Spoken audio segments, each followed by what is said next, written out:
I'm Mike Madrid. I'm a political consultant, founder of the Lincoln Project, and an author of the book, The Latino Century, How America's Largest Minority is Transforming Democracy.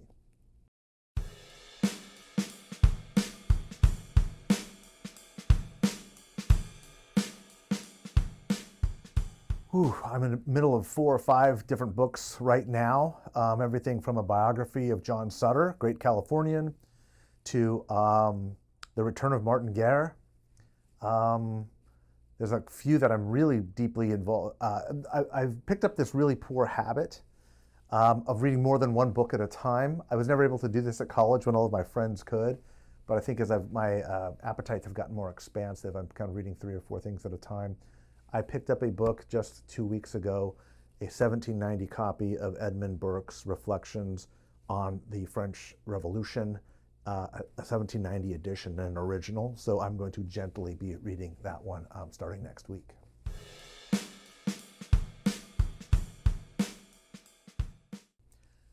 I'm celebrating the fact that this is a country of continual renewal. The aspirational documents of our founding, the Declaration itself, continues, I think, to replenish my soul at times when they seem the darkest, when it seems like all is lost and the experiment itself is about to flicker out and flicker off. You read it again and you realize that this country has been through so much worse, such greater challenges than what we're experiencing this moment. And the only thing that allows it to, I think, exterminate is when we stop believing that it can exist. As long as there's belief, I think there's that idea that we are all endowed by our Creator with certain inalienable rights, amongst those the pursuit of life, liberty, and happiness.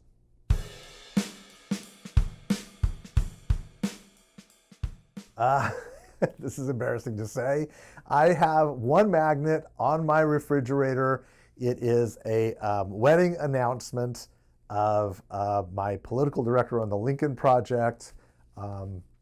He got married 2 years ago now, so it's a little dated, but that's all that I have on my refrigerator. Zach Chakowski, shout out.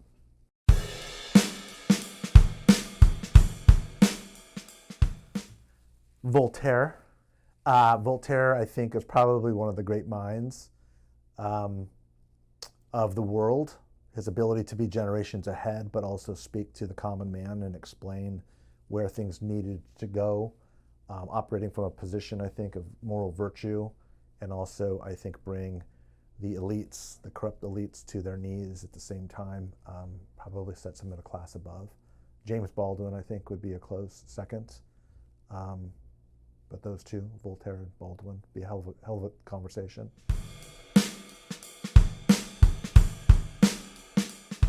My mom's chicken enchiladas, for sure.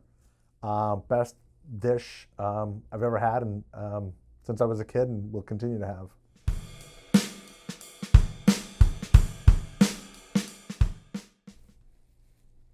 I think the wall of willful ignorance in this time, it's not that we are a less educated or less intellectual society. It's that we are consciously choosing to be blind to what is happening before us.